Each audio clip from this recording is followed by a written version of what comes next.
আসসালামু আলাইকুম প্রিয় viewers, welcome to Sathi recipe house. আজকে আর একটা নিউ রেসিপি নিয়ে আসলাম, দেখবেন প্লিজ। ভালো লাগলে একটা সাবস্ক্রাইব করবেন প্লিজ।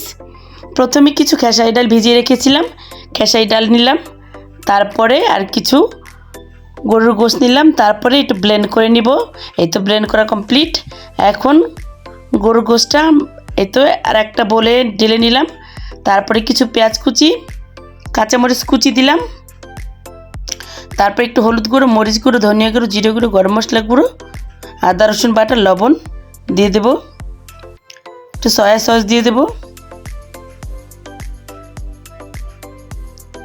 দিয়ে একসাথে সব উপকরণগুলো একসাথে মাখিয়ে নেব ভালো করে।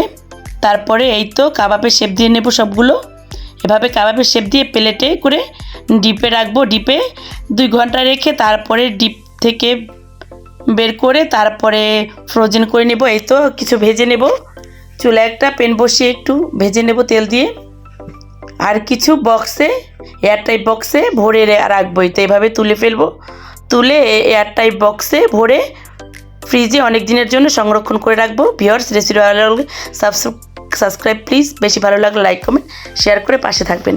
এই তো এভাবে এয়ারটাইট বক্সে ভালো করে ফ্রোজেন করে রাখবেন, অনেক দিন খেতে পারবেন। যখনই খুশি মনে চাইবে তখনই আপনারা বের করে ভেজে খেয়ে নেবেন। ভিউয়ার্স, আমার রেসিপিটা ফলো করে আপনারাও তৈরি করে খেয়ে দেখবেন, খুবই সহজভাবে, একদম কোনো রান্না করার ঝামেলা ছাড়াই, একদম একসাথে সেদ্ধ করা কোনো কিছু ঝামেলা ছাড়াই একবারে। আসসালামু আলাইকুম ভিউয়ার্স, আল্লাহ হাফেজ, ভালো থাকবেন।